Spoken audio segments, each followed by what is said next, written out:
오늘은 마태복음 강해 설교 220번째 시간입니다. 오늘은 아내를 버리면 이라고 하는 제목으로 하나님 말씀을 증거하겠습니다. 우리가 지금 꽤 어려운 말씀을 보고 있어요. 간음하지 말라라고 하는 계명에 대해서 예수님이 새롭게 해석해 주신 해석을 보고 있는데요. 지난주에는 오늘 본문 바로 앞절입니다. 마태복음 5장 29절로 30절 말씀을 통해서 우리가 실족하게 하거든 이란 말씀 봤거든요. 한번 복습하고 갑니다. 우리 마태복음 5장 29절입니다. 시작. 만일 내 오른 눈이 너로 실족하게 하거든 빼어내버리라. 내 백체 중 하나가 없어지고 온몸이 지옥에 던져지지 않는 것이 유익하며, 또한 만일 내 오른손이 너로 실족하게 하거든 찍어내버리라. 내 백체 중 하나가 없어지고 온몸이 지옥에 던져지지 않는 것이 유익하니라. 아멘. 자, 이 말씀을 보면서 저희는 공포에 떨었어요. 야, 이거 어떻게 하라는 얘기냐. 아니, 이거 눈으로 음란한 거 보면 눈을 뽑아야 되나, 팔로 음란행하면 팔을 잘라야 되나. 야, 이거 과연 성악에 천국 가는 사람이 있기는 있을까, 이런 자괴감이 들기도 하고, 하나님 말씀은 어차피 못 지키니까 그냥 포기하겠다, 이런 마음이 들기도 하고.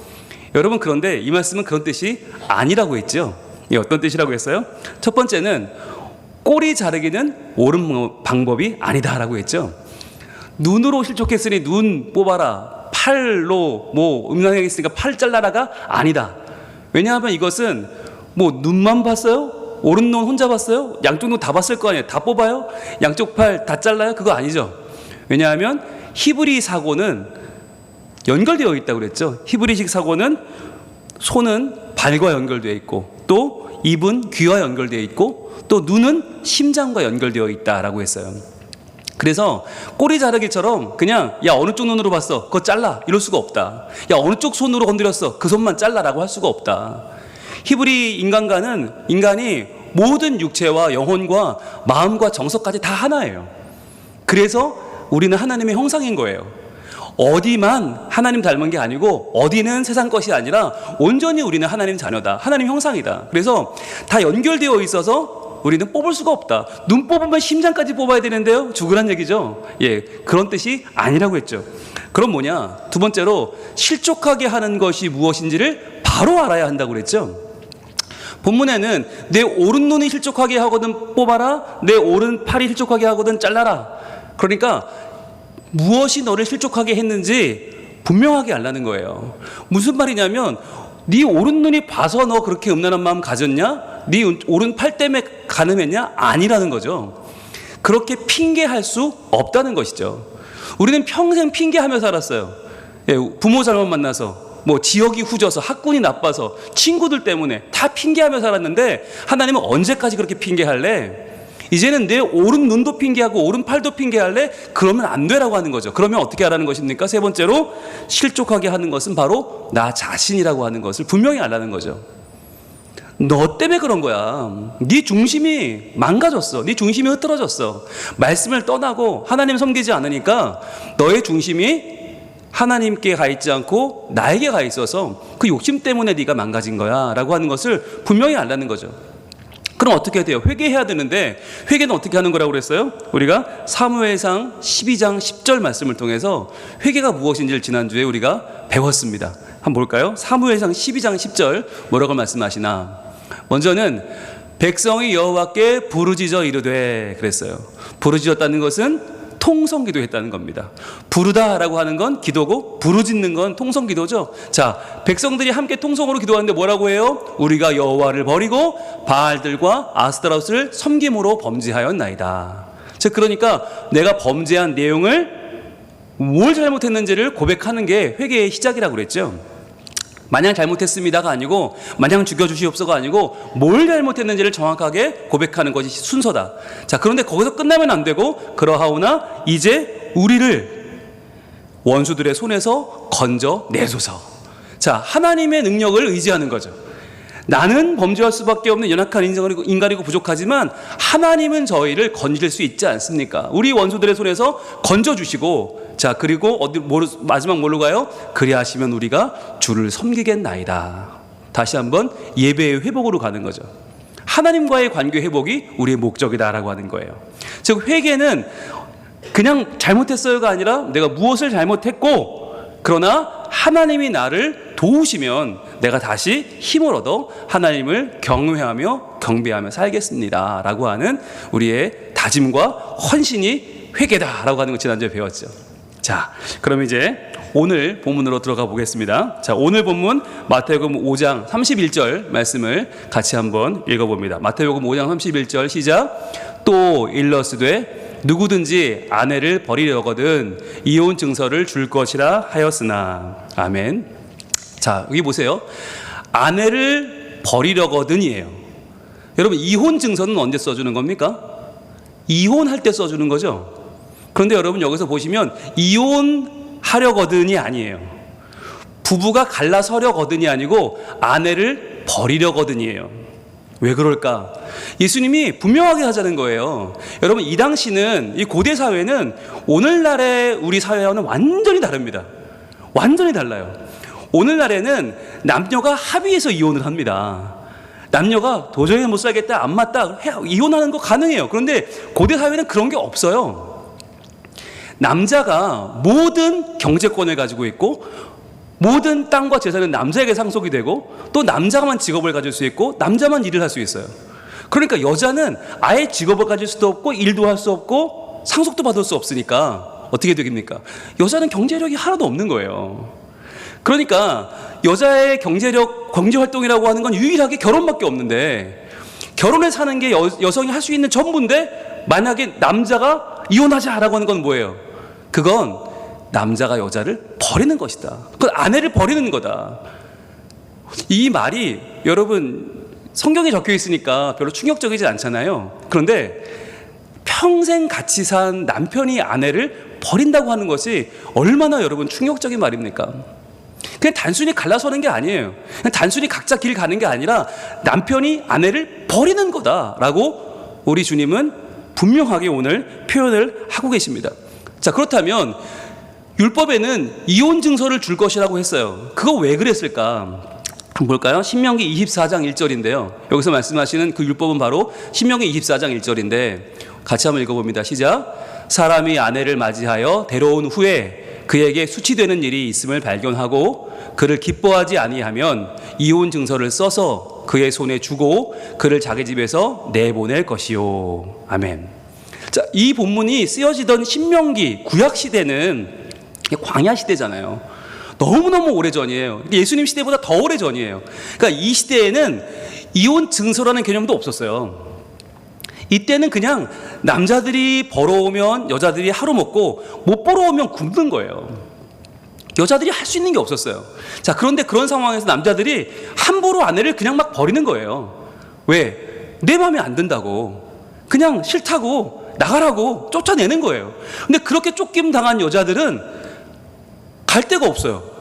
왜냐하면 저 사람이 어느 집 아내였는데 분명히 지금 나왔는데 분명히 이혼한 거 맞아? 뭐 우리 결혼해도 되는 거야? 안 되는 거야? 이거 사람들이 잘 모르기 때문에 그 여인은 경계 대상이 되고 사람들이 가까이 하지 않는 거죠. 그러면 어떻게 돼요? 먹을 것도 없고 잘 데도 없고 입을 옷도 없어요. 그러면 결국 광야에서 죽는 거예요. 그러니까 이혼 증서를 써주란 말은 뭐냐면 적어도 이 여자는 확실하게 이혼한 여자입니다. 그러니까 이 여자는 데려가셔도 됩니다 라고 하는 증서라도 써주라는 거예요. 그러니까 이 당시엔 이것도 파격이었어요. 여성의 인권이라는 것이 아예 없던 시절에 적어도 이혼 증서라도 써줘서 이 여인이 다시 시집갈 수 있는 길이라도 열어줘라. 그래야 이 여인이 살 거 아니냐라고 하는 뜻이 이 신명기 24장에 담겨있는 뜻이었어요. 자, 그런데 여러분 이 시대를 떠올리면 참 마음이 아파요. 우리 사회도 아직도 여성분들의 인권이 참 많이 짓밟히는 경우들이 많이 있어요. 그런데 옛날엔 더 심했죠. 여러분 우리 조선시대에 칠거지약이라는 것이 있지 않았습니까? 칠거지약이란 말은 뭐냐면 7가지 내쫓을 수 있는 악이 있다는 거예요. 근데 칠거지약의 내용을 한번 띄워주시겠습니까? 그게 뭐냐면 부모에게 순종 않고 쫓아내는 자, 아니면 자식을 낳지 못하는 자, 음란에 빠진 자, 질투하는 자, 악질이 있는 자, 병 걸린 사람이죠. 시비 걸거나 비방하는 자, 도둑질하는 자. 이 7가지 경우에는 아내를 버릴 수 있다는 거예요. 아내를 내보낼 수 있다. 근데 여러분 여기 7거지약의 내용을 잘 보시면 이게 다 뭐냐면 실은 내쫓아야 될 일이 아니에요. 오히려 관심을 가지고 도와주고 돌봐줘야 될 대상이에요. 그렇잖아요. 부모와 시부모와 마음이 안 맞을 수 있잖아요. 아니 막말로 맞는 사람이 어디 있어요? 희자 들어가면 그렇게 싫다면서요. 시금치도 안 먹는다면서요. 아니 그렇게 시엄마랑 안 맞을 수밖에 없는데 좀 안 맞았다고 순종 안 했다고 그거를 내보내? 그리고 자식 낳지 못하는 게 그게 왜 죄예요? 자식 낳지 못하면 더 사랑해주고 더 보듬어주고 해줘야 되는데 그리고 음란에 빠지고 질투하고 그런 거 왜 하겠어요? 예, 얼마나 남편이 아내를 안 돌보면 또 악질이 있는 거, 병 걸린 게 무슨 죄가 있어요? 보살펴줘야 되는데 약을 지어줘야 되죠. 보약 지어줘야 되죠. 시비 걸고 비방하고 아니 평안하고 남편 사랑 많이 받으면 왜 그러겠어요? 도둑질하는 것도 마찬가지고요. 도리어 이 7가지 긴 경우가 다 이 여인을 시댁에서 품어주고 도와줘야 되는데 그게 아니라 내쫓아버렸단 말이에요. 여러분 그런데 이 7거지약의 가장 큰 문제점은 뭔지 아십니까? 이것의 대상이 여자라는 거예요. 남자는 해당이 안 돼요. 남자는 7가지를 다 저질러도 해당이 없어요. 남자니까. 근데 여자는 7가지 중에 하나만 걸리면 내쫓는 거예요. 이런 부당한 게 어디 있어요? 아니 아이를 여자 혼자 낳아요? 남자랑 같이 낳아야 되잖아요. 그런데 같이 못 낳았는데 왜 남자는 괜찮고 여자는 갈아치우냔 말이에요. 여러분 참 얼마나 이게 억울한 일이고 얼마나 이게 참 가슴 아픈 일입니까? 자, 이러한 고대 사회에 수많은 문제점들이 있었는데 예수님은 오늘 뭐라고 하시나 새로운 해석을 하십니다. 그게 오늘 마태복음 5장 32절입니다. 오늘 본문 32절 말씀 같이 읽어봅니다. 시작. 나는 너희에게 이르노니 누구든지 음행한 이유 없이 아내를 버리면 이는 그로 간음하게 함이요 또 누구든지 버림받은 여자에게 장가드는 자도 간음함이니라. 아멘. 여러분 여기 2번 주님은 분명하게 말씀하고 있습니다. 아내를 버리면이라고 분명히 말씀하고 계시고 또 버림받은 여자에게 라고 또 강조하고 계세요. 여러분 이거를 한번 노란색으로 쳐보세요. 아내를 버리면 이거 버릴 수 없는 건데 이럴 수가 없어 라고 하는 거죠. 게다가 버림받은 여자에게, 이혼한 여자가 아니에요. 이혼을 하면이 아니고 아내를 버리면이고 이혼한 여자가 아니고 버림받은 여자라는 거예요. 분명하게. 그래서 주님은 31절에도 마찬가지지만 아내를 버리려거든 아내를 버리면 버림받은 아내에게 여자에게 라고 3번에 걸쳐서 이것은 분명한 남자들의 폭력이고 이것은 여성들이 당하면 안 되는 일을 당하고 있는 것이다 라고 지금 주님은 말씀하고 계신 것입니다. 근데 여러분 여기서 보면 우리가 그렇게 생각할 수 있어요. 그럼 음행한 연고 없이 음행한 이유 없이 버리면 안 된다. 그러면 음행했으면 버려도 된다는 얘기냐? 이렇게 오해할 수 있어요.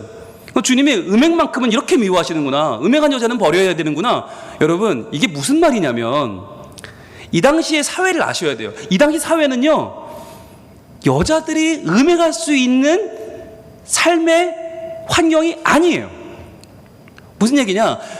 아까 말씀드렸어요. 여자들은 경제활동도 못해요. 여자들은 일도 못해요. 여자들은 집 밖을 못 나와요. 아시잖아요 여러분 중동사회에서 여자의 신분이 어떤지. 눈만 보이고 온 몸을 가리고 다녀야 돼요. 그러니까 여자가 뭐 사회에 나가서 뭐 사회생활하면서 남자들과 어울리고 이럴 수 있는 상황이 아니라니까요. 그러니까 음행한 연고 없이라는 것은 음행한 이유 없이라는 것은 뭐냐면 도리어 남자들 니들을 한번 돌아보라는 거예요. 네가 지금 아내를 버리려고 하냐? 야, 너 뻔뻔스럽게 말이야. 네가 음행했잖아. 이 당시 고대 사회의 남자들은 아무렇지 않게 음행하고 다녔어요. 아무렇지 않게 돈을 벌고 아무렇지 않게 재산을 소유하고 아무렇지 않게 일을 하면서 일을 하고는 이 당시에는 뭐 놀잇감이 없으니까 오락이 없으니까 이 당시에는 몸을 파는 여인들과 몸을 섞는 남자들이 너무너무 많았단 말이에요. 그게 일상이었고 그게 남자스러운 모습이었어요. 그러다 보니까 음행을 일삼는 건 남자인데 그 남자가 죄송합니다. 꼴값도 유분수지 아내를 음행했다고 뒤집어 씌워서 내보낸다? 이건 말이 안 된다는 거예요. 이건 남자가 할 짓이 아니다. 야, 네 주제를 좀 알아 라고 하는 말씀을 주님이 하시는 거예요. 여자는 음행할 수 없는 사회예요. 결혼한 남자가 힘이 있고 돈이 있는 남자가 몸을 파는 여인들과 음행을 할 수 있는 그런 사회에서 주님은 그들의 잘못을 알라라고 말씀하고 있는 것입니다. 자, 그러면 이 본문이 말씀하고 있는 세 가지 포인트를 볼 때는 첫 번째는 뭐냐면 힘과 권력이 있다고 해서 아내나 남편을 버릴 수 없다는 것입니다. 이 당시에는 아내를 버릴 수 없는 것이고 오늘날에 우리가 적용할 때는 남편도 버릴 수 없습니다. 여러분, 아내나 남편 누구든지 힘과 권력을 가진 쪽에서 아무렇게나 버릴 수 있다. 나는 내가 새로 고르면 돼. 나는 더 나은 사람을 언제든 선택할 수 있어 라고 생각한다면 그것은 안 된다라고 주님은 막고 계신 거예요. 여러분, 오늘날에는 사실 남성들의 지위도 간당간당합니다. 예, 저는 처음에 반려견이란 말이 기분 나빴어요. 아니, 반려견? 말도 안 돼. 반려자도 아니고 무슨 개가 평생 함께하는 반려견 소리를 들으니까 되게 기분이 나빴거든요. 남자의 지위가, 이 배우자가 반려자가 아무것도 아닌가? 그런데 요즘은요, 다행이다 라는 생각이 들어요. 적어도 우리 남성들을, 반려자를 반려견만큼은 이뻐해 줄 거 아닙니까? 적어도 반려견은 안 버린다면서요. 예, 그러면 반려견을 버리지 않는 아내분들께서 우리 남편들도 어느 정도는 지켜주지 않으실까라는 생각이 들 정도로 요즘은 반려견만도 못한 남자들이 너무 많다. 너무 많다. 그래서 요즘 만나면 다들 하는 얘기가, 예, 저도 벌써 50줄에 들어서 그런지 남편들이 잘해야 된다. 잘하지 않으면 쫓겨난다. 하는 얘기 많이 하시더라고요. 네. 자, 그런데 이 당시에 정말 경건하다고 하는 사람들이 누구냐면 바리새인들이거든요. 바리새인들은 일반 사람들하고는 차원이 다른 경건함을 추구했던 사람이에요. 그런데 그 바리새인조차도 어떤 생각을 했나 한번 보겠습니다. 마태복음 19장으로 갑니다. 마태복음 19장 3절로 6절 말씀을 보면 거기에는 이 당시의 분위기를 적나라하게 보여주는 장면이 나와요. 마태복음 19장 3절 먼저 봅니다. 바리새인들이 예수께 나와 그를 시험하여 이르되 사람이 어떤 이유가 있으면 그 아내를 버리는 것이 옳으니까? 라고 질문해요. 자, 바리새인 일반 사람들과는 정말 다르고 하루에 3번씩 금식하고 또 뭐 하루에 몇 번씩 또 11조 드리고 하루에 몇 번씩 하나님을 향해서 절하는 그 사람들이, 그렇게 철저한 신앙인들이 아내를 버리는 것이 옳습니까? 라고 질문할 정도로, 아내를 버리는 것에 대해서 너무 당연하게 생각할 정도로, 이거 이혼을 묻는 게 아니에요. 이혼이 아니라 아내를 버리는 남자들의 폭력적인 행위, 여기에 대해서 아무렇지 않게 그들이 물을 정도로 이 당시 분위기는 그랬어요. 자, 그런데 4절입니다. 예수께서 대답하여 이르시되 사람을 지으신 이가 본래 그들을 남자와 여자로 지으시고. 이건 이 당시에 파격적인 인간관이에요. 이 당시에는 남자만 사람이거든요. 그런데 그게 아니라 남자와 여자로 지으셨다. 둘 다 하나님 형상이다. 그리고 5절 말씀하시기를 그러므로 사람이 그 부모를 떠나서 아내에게 합하여 그 둘이 한 몸이 될지라 하신 것을 읽지 못하였느냐.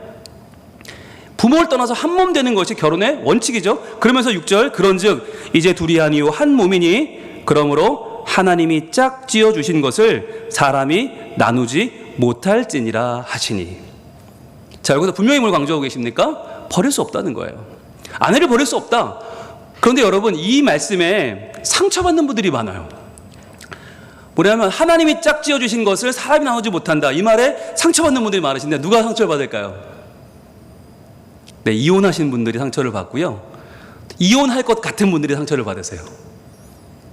아니, 힘들어 죽겠는데, 너무너무 힘들어서 이혼했는데 하나님은 이거 하나님이 짝져주신 결혼을 네가 뭔데 사람이 나눴냐, 이러실 것 같은 거예요. 그래서 이혼하면 천국 못 간다는 얘기도 하고, 이혼한 사람들은 교회 나오기도 어렵다는 얘기도 많이 하시거든요.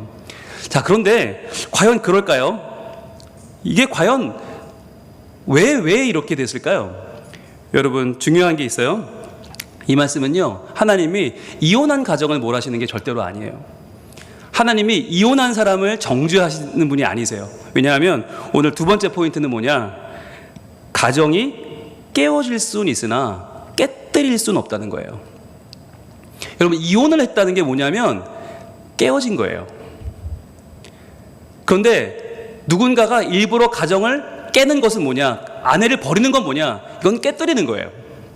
여러분, 깨어진 것과 깨뜨리는 것의 차이를 아십니까? 이게 결과만 보면 같아 보여요. 박살났어요. 그런데 깨어진 것과 깨뜨린 건 다릅니다. 그렇잖아요. 여러분, 아내랑 남편이 식사를 하고 남편이 여보 당신은 차리느라 고생했으니까 가서 TV 보고 쉬세요. 내가 설거지 할게요. 라고 설거지를 열심히 하다가 미끈하고 튀어서 밥그릇이 꽝 하고 깼단 말이에요. 와장창 깨졌어요. 이건 깨어진 거예요. 그럼 결과는 깨졌지만 그건 뭐 할 수 없는 거고 그건 뭐 어떻게 하겠어요. 그런데 밥을 먹다가 남편이 여보 국이 짜다 그랬더니 아내가 그냥 먹지? 에이씨 내가 돈 모들 얼마나 고생했는데 와장창 하고 엎어버렸어요. 그때 밥그릇이 와장창 나가는 건 이건 깨뜨리는 거죠. 여러분 결과는 같지만 깨어진 것과 깨뜨린 것은 완전히 다른 거예요. 지금 주님께서 절대 안 되라고 말씀하시는 건 뭐냐? 사람이 나눌 수 없다는 건 뭐냐? 바로 깨뜨릴 수 없다는 거예요. 하나님이 만드신 가정은 천국을 보여주는 모델하우스입니다. 그래서 교회와 가정은 절대로 깨어져서는 안 됩니다. 교회와 가정은 절대로 상처를 주는 공동체가 돼서는 안 되고 가정과 교회는 절대로 분열돼서는 안 되는 거예요. 왜냐하면 교회와 가정이 깨어지면 교회에 속한 교인들과 가정에 속한 자녀들은 천국을 볼 수가 없어요. 깨어진 가정에서 자라나는 자녀들이 얼마나 불행한지를 아십니까? 이건 말로 다 할 수가 없어요. 그래서 여러분 하나님은 지금 뭐라고 말씀하시는가? 가정이 깨어질 수는 있어요. 아니 뭐 어떻게 다 알고 결혼하겠어요. 우리가 연애 몇 년 하고 결혼하는 건데 결혼해보니까 이 사람이 정말 너무 폭력적이고 정말 너무 도박에 쩔어있고 뭐 각종 안 해야 될 것만 골라서 하고 정말 이 사람은 정말 상종할 사람이 아니다. 그럼 어떻게 해야 되겠어요? 이러다가 죽게 생겼는데 죽으면 안 되잖아요. 그러니까 이혼할 수 있어요. 깨어진 것이죠. 의도치 않게 상처받고 내 꿈이 깨어진 것이죠. 이건 여러분 문제가 안 돼요. 그런데 중요한 건 일부러 내가 더 나은 조건의 아내를 맞이하려고 내 아내를 버리는 거 또는 더 나은 남편을 얻으려고 내 남편을 버리는 거 이것은 깨뜨리는 거잖아요. 그러니까 지금 하나님은 하나님이 하나 되게 하신 것을 사람이 깰 수 없다 나눌 수 없다는 것은 깨뜨리는 행위에 대해서 말씀하시는 것입니다. 그래서요 여러분 교회도 깨어지는 교회들이 있어요. 너무 가슴 아프지만 너무너무 가슴이 아프지만 깨어지는 교회의 상처는 정말 뭘로 말할 수가 없어요. 그런데 그건 할 수 없지만 깨뜨려서는 안 된다는 거예요. 의도를 가지고 악의를 가지고 깨뜨리는 경우가 얼마나 많아요. 그게 주로 이단들이 하는 일인데 그래서 하나님은 교회를 보호하시고 하나님은 말씀 안에서 교인들이 하나님 나라 백성으로 성장할 수 있도록 교회를 지켜주시고 가정을 지켜주시는 것이 하나님의 뜻인 거예요. 그래서 우리가 교회를 지켜냅시다 라고 하면 깨어진 교회를 경험해 보신 분들은 상처받고요. 가정을 보호해야 됩니다 그러면 가정에 깨어진 분들은 상처받아요. 그런데 상처받을 필요가 하나도 없어요.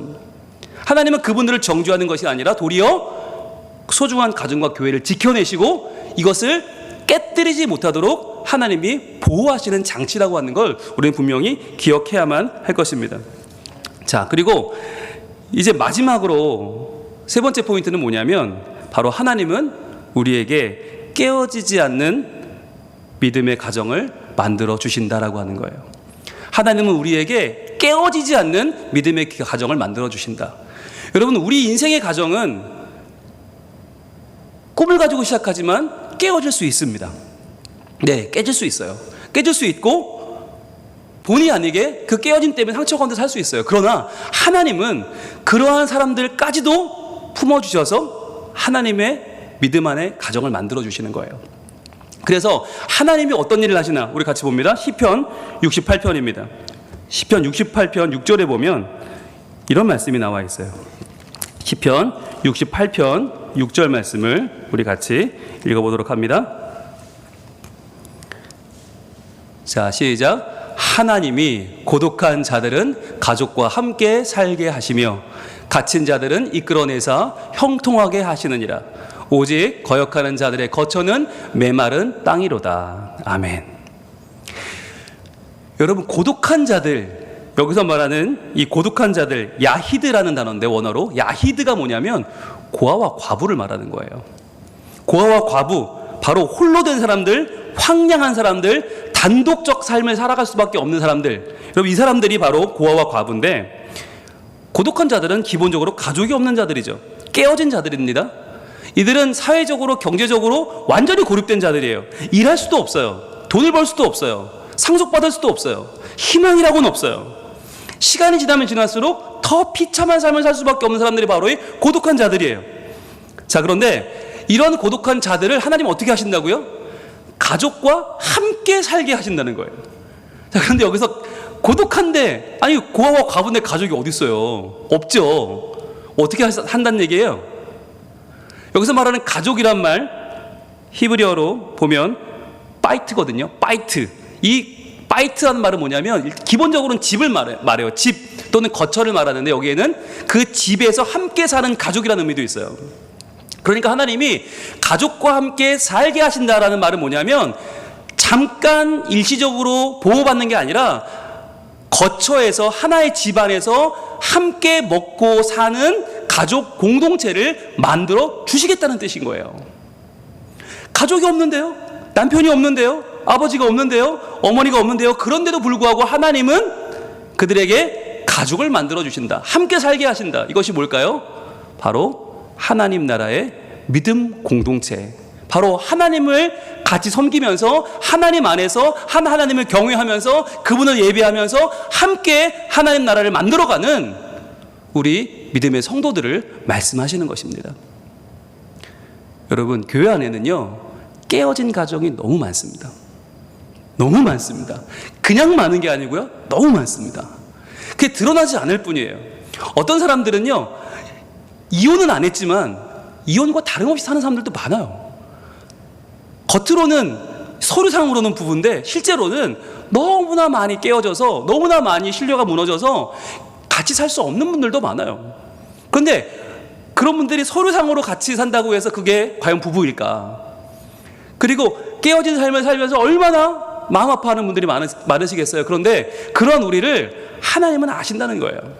하나님이 아셔서 그런 우리를 만나게 하신 거예요. 그런 우리를 만나서 하나님 나라의 백성이 되게 하시는 거예요. 여러분, 저는 이 깨어진 가정의 고통을 좀 알아요. 왜냐하면 아시는 분은 아시지만 저희 가정이 깨어진 가정이거든요. 저희 아버님, 어머님이 저 어렸을 때 이혼하시고 어렸을 때 저는 참 손가락질 받으며 자랐어요. 근데 한편으로는 그런 얘기 들었죠. 야, 너는 그런 집에서 참 잘 컸다. 근데 그 얘기는 정말 듣기 싫었어요, 저는. 그냥 잘 컸으면 모르겠는데 그런 집에서가 앞에 항상 붙잖아요. 그런 상황인데도 잘 컸다? 너무 듣기 싫은 거예요. 그래서 잘하기 싫었어요. 때로는 내가 확 잘못돼 버릴까? 그럼 저딴 소리 안 하겠지? 이런 말을 할 정도로. 그리고 희한한 건 고모네 집 가면 엄마 욕을 합니다. 니네 엄마가 깼다. 처가를 가면 아빠 욕을 합니다. 니네 아빠 때문에 저렇게 됐다. 그래서 누가 깼다 누가 깨뜨렸다는 거예요. 다 깨어진 사람은 없고 다 깨뜨린 사람만 있어. 그런데 그렇게 소리를 듣다 보면 저는 무슨 생각이 드는지 아세요? 이거 내가 깬 거 아니야? 이런 마음이 들어요. 이게 깨어진 가정의 자녀들이 겪는 고통이에요. 내가 부모 말씀 안 들어서 깨어졌나? 내가 좀 잘했으면 두 분이 계속 살았을까? 내가 좀 말 잘 듣고 내가 좀 두 분을 만족하게 했으면 두 분 이혼 안 하고 살았을까? 이런 마음을 갖게 돼요. 너무너무 큰 고통 가운데 살게 돼요. 그런데 이러한 제가 회복되고 있어요. 어떻게? 여러분을 만났잖아요. 여러분이 저의 때로는 어머니가 되어주시고 있고 때로는 아버지가 되어주고 계시고 때로는 저의 누이가 되어주시고 저의 형님이 되어주시고 때로는 저의 동생이 되어주시고 저의 친구가 되어주고 계시잖아요. 그래서 물론 저희 아내가 큰 역할을 하지만 여러분이 저와 하나님 나라의 가족이 되는 것이 저에게는 너무나 큰 행복이에요. 제 꿈이 있다면 저처럼 깨어진 가정의 사람들이 우리 교회에 와서 회복되는 거예요. 고독한 자들이 하나님 안에서 파이트를 만나는 거예요. 하나님의 집에서 하나님의 위로 가운데 하나님의 사랑 가운데 하나님의 돌보심을 경험하는 거예요. 그래서 다시는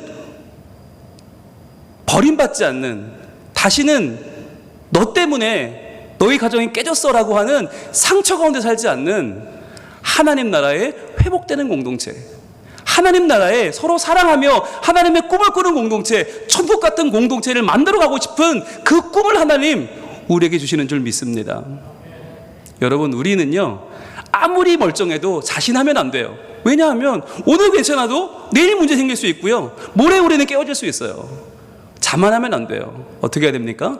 하나님, 우리가 예수 그리스도만을 우리의 삶의 피난처로 삼게 하여 주옵소서. 우린 다 상처받았고, 우린 다 깨어졌고, 우린 다 아파요.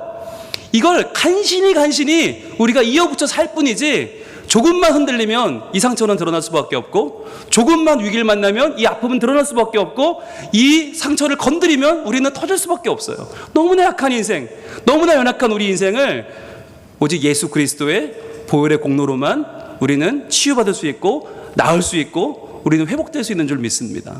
이 시간 우리 찬양할 때 나의 피난처 예수 의지해요. 나의 피난처 예수 의지해요. 나의 가는 길에 거센 바람 몰아쳐와도 나의 피난처 예수 의지해요. 우리 가정을 내가 세울 수 없고, 내가 우리 가정을 책임질 수 없어요. 나는 아무것도 아니에요. 이 시간에 아바 아버지 나를 사랑하시니 그 사랑 가운데 나의 모든 것을 드리기를 원합니다. 아바 아버지, 내가 여기 있습니다. 주님 영광 위하여 써주세요. 깨어진 가정에 울고 있는 내가 아니라, 깨어진 가정에 아파하는 내가 아니라, 우리 주님 위해서 영광 위하여 쓰임받는 주의 자녀 되기를 소망합니다. 하나님, 저를 사용해 주시고 저를 통해 영광 받으시고 저를 통해 하나님 나라가 세워지는 복을 우리 모두 누리게 하여 주옵소서. 이 마음 가지고 찬양합니다.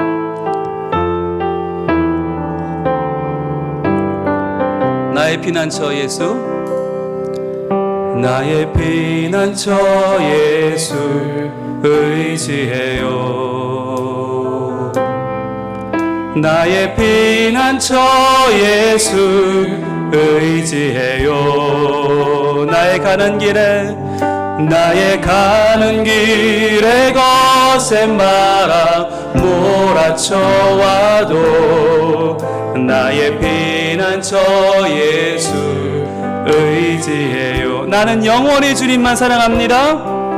나는 영원히 주님 사랑해요. 나는 영원히 주님 사랑해요. 세상 어떤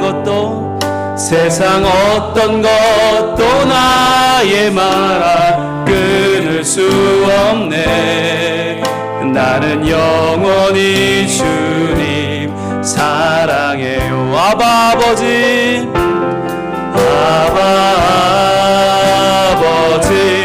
나를 사랑하시니 나의 모든 것 주께 드려요.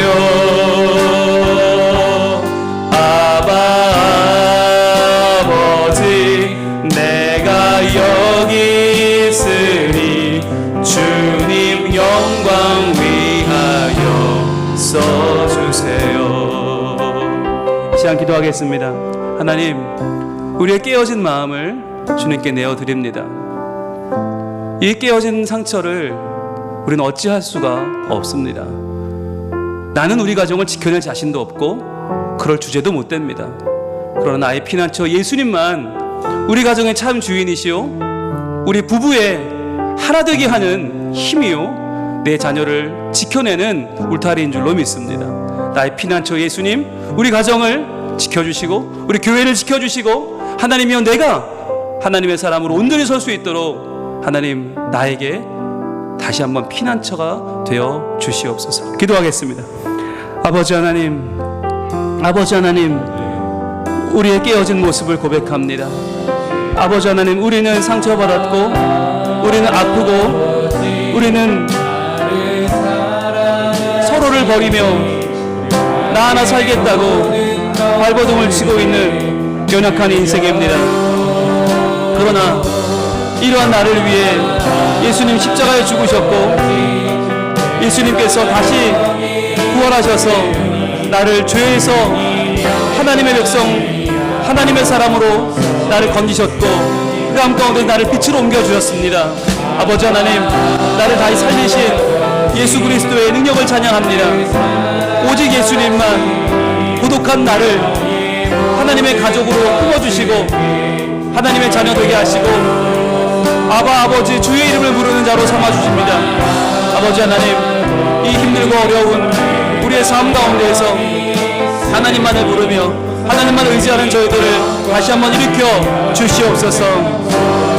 아바 아버지, 아바 아버지, 나를 사랑하시니 나의 모든 것 주께 드려요. 아바 아버지, 내가 여기 있으니 주님 영광 위하여 써주세요. 아바 아버지, 아바 아버지, 아바 아버지, 나를 사랑하시니 나의 모든 것 주께 드려요. 아바 아버지, 내가 여기 있으니 주님 영광 위하여 써주세요.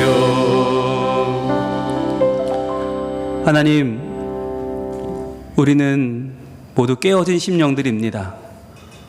우리는 상처받아 아파하는 심령들입니다. 우리의 힘으로는 우리의 가정을 지켜낼 수 없고, 우리의 믿음으로는 우리의 교회를 하나님의 교회로 온전케 할 수 없습니다. 주님, 우리의 가정과 교회를 오직 우리의 피난처 되시는 예수 그리스도께 의탁하고 오직 예수님의 도우심 가운데 우리의 가정과 교회를 온전히 지켜내는 저희들이 되게 하여 주시옵소서. 하나님, 교회와 가정이 아니면 이 땅에서 천국을 볼 수가 없습니다. 하나님, 우리 교회를 온전케 하여 주시옵소서.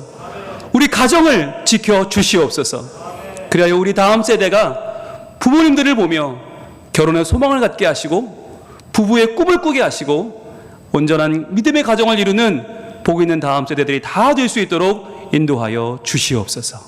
오직 하나님, 우리와 함께 하시고 도우시는 주님을 찬양하오니 우리 모두의 마음에 찾아오셔서 오직 주님만 의지하고 회복되어 다시 한번 주님을 마음껏 찬양하며 주께 영광 돌리는 우리 모두가 되게 하여 주시옵소서. 예수님 이름으로 기도합니다. 아멘.